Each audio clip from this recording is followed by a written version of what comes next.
The story continues the next morning during sunrise. The commander holds Youngji's collar, unable to believe that Herring was able to achieve such a mighty feat.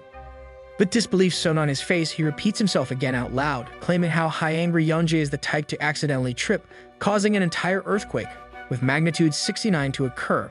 So he asks the second strongest swordsman, Black Sarang, to confirm his achievement, which he does. As such, the commander instantly asks if he was able to shoot his banana seed, to which Herring embarrassingly verifies. So the elite members are astonished a scrawny boy like Herring was able to conquer the beast that is Youngji, since she's basically an ox reincarnated into a woman's body. Meanwhile, the commander shoves his fist into the air, congratulating Herring as he reveals that no man has been able to come out of that ordeal without a single scratch. It also turns out that Youngji is actually a raider captain, just like Karim or Ara, so she's pretty well known by the elite squads.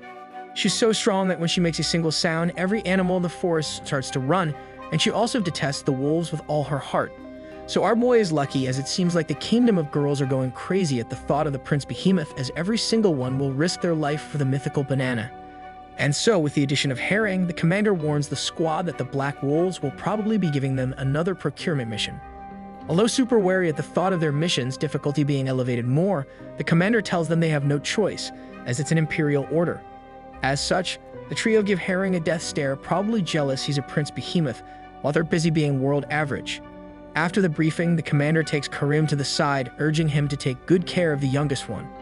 Now imagine being forced to mentor someone that stole your girl. No wonder his facial expressions always looks like Levi from Attack on Titan. Meanwhile, Wong slaps Herring's shoulder, telling him to not get so nervous, since the hipster claims that no matter what happens, as long as he's around, his roommate will always be there for him, although he feels very suspect. However, as the squad leaves the briefing room, Herring counters, telling the rest he's not nervous, unlike the rest of them. The next morning, the ground find themselves beyond the defenses of the nation of men.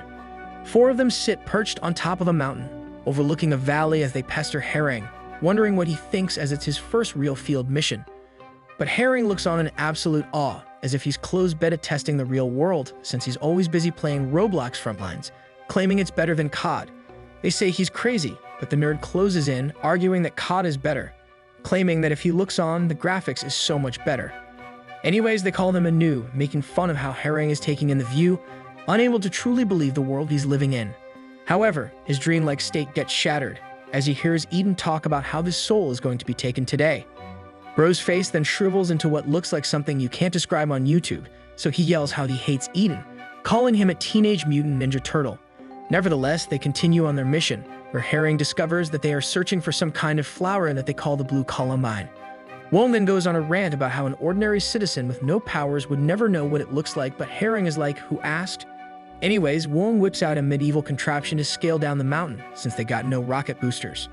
After brute forcing the item straight to the ground with one fell swoop, the squad instantly jumps down with no hesitation, as Wong's strength level is 99.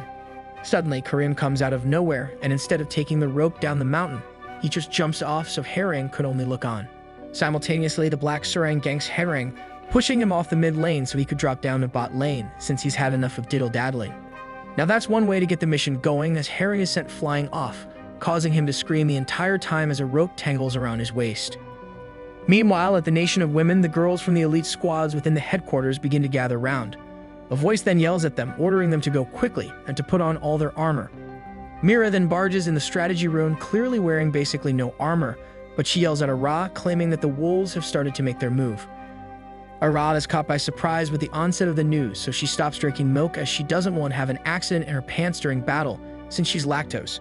She then looks on, humming yum as the strongest swordsman can't wait to destroy everyone, although she has some chocolate toast crunch left on her face.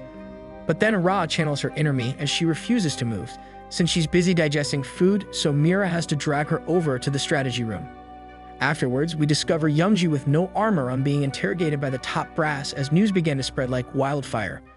One of the top brass is revealed to be Haeyoung Seol-hee, part of the Black Thorn, who repeatedly grills her questions, refusing to believe that a wolf would be so kind. But the rest of the Black Thorn members begin to get flustered, including Youngji, as she confirms everything they are asking. Prince Behemoth has now achieved Ultra Sigma male status, as the Black Thorn discover he made Youngji explode 3 times, something that has never happened. As such, even more, every girl wants a piece of Prince Behemoth, wanting to trade lives just for the heavenly experience. Unfortunately, our fiery Yeonji has her flames extinguished as Seoli strips her of command, ending the investigation right there. He then orders her to join the med team as they are now ready to care for her, since making sure the banana seed sprouts is now her ultimate mission in life. From fearsome earthquake destroyer to now just a merely citizen, forced to wait 9 months to continue action. Back outside the girls' Special Forces headquarters, everyone begins to vacate as they are all ordered to return to main headquarters. But Miss Alita Battle Angel and the Special Blondie find themselves still on foot as their captain is still not ready to leave. While the rest of the girls of the Crimson Foxes congregate, Ara is still nowhere to be found. It's revealed that Ara is actually on the toilet, so she's literally me as she sits there for over half an hour, probably scrolling Reddit the entire time. But Mira gets enough of her antics, so she probably yelled at her, accidentally making Ara finish her daily ritual before battle. As the two head out, Ara catches a glimpse of Yeonji with no armor or weapons on, accompanied by a black thorn. But finally, the captain springs into action as she shoves Mira away, fiercely walking straight at Yeonji. She then grabs Yeonji's face, and instead of destroying her for going after her man, she just stares at her. Nonetheless, as she cosplays Komi, she whispers, asking Yeonji how the experience was in relation to finally extracting a seed. Yeonji replies by saying it was great having a rocket lock onto her, as she didn't know it was possible to experience such an otherworldly thing. In the end, Ara walks out ready to rumble, while also telling Yeonji to take good care of herself as she's proud of her. Unfortunately, before she's able to step out of the room, the commander of the Special Forces grabs her hair, reprimanding her for being so late. So she turns to Mira with a "you're screwed" face, ordering her to make sure that the Garimbi squad gets totally tormented into defeat. She then finally lets go of Ara, ordering the strongest woman on the planet to make sure she gets as much information from Prince Behemoth as she can. After letting go of her hair, she blames the entire attack on Ara, threatening her that if Herring is found not worthy of her power, then she'll destroy him herself. Seoli also reminds her that she has 1 month to prepare for her duel at Puzel, so she needs to make sure she's actually made up her mind. Yeonju then interferes, telling Ara to make sure she doesn't underestimate Herring, but I know for a fact she'll be staring at something soon. She needs to hurry to her man as every fish in the ocean hurriedly Naruto runs to make sure they get to Prince Behemoth first. As of now, every elite squad from the Nation of Girls has been dispatched, all to stop the Garimbi, but mostly because they want a piece of the prince. You can then hear hundreds of girls begin to laugh simultaneously as they all chant Prince Behemoth, claiming they won't allow him to rest or breathe if they get their hands on him. Meanwhile, Herring looks into the sky, wondering why he's hearing the sounds of birds laughing over and over, but he shrugs it off, not realizing what's on the horizon. Fast forward to the Imperial Palace of the Kingdom of Girls, some old geezers talk about their declining birth rates. We then finally meet the current queen of the girls-only nation as she stands there, listening to her cabinet discuss ongoing problems. Her name is Hyum Garam, wearing an attire fit for the queen of the Red Foxes. Her Majesty then excuses herself out the room, claiming she has urgent business to attend to. Upon leaving the room, the cabinet turns to the royal captain of the guards, asking about Prince Behemoth himself. Regardless, Edo Naren deflects the questions about Prince Behemoth as she instead debriefs them about how the Wolds have been utterly obsessed with collecting blue columbines. Although they have been putting their all in their investigation, she still has no idea why they won the flower, but she knows it does not bode well for the kingdom. So for now, she's focusing on the preparations for the upcoming Gomage. It's then revealed that the Gomage is named after the gods, where it's an event to help control the population of both nations. Basically, long story short, every couple years a truce is signed, just so every girl and man on the planet can experience rice cake destroying a specific place for an entire day. Even the queen is looking forward to it, as she's busy thinking about Prince Behemoth herself. Nevertheless, the queen motions for her black thorn guards to leave the room as she's busy preparing to do some sussy Becca things. She then changes into a robe, frustrated at the thought of Ra wanting to claim her throne. So she decides to relieve some of her stress.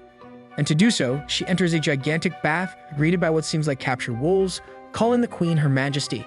After sitting down, she motions for one of the captured boys to come near her. And so her face disappears, signaling to us that we are entering Sussy Street as we discover this is her first ever time as the cherry tree blossoms.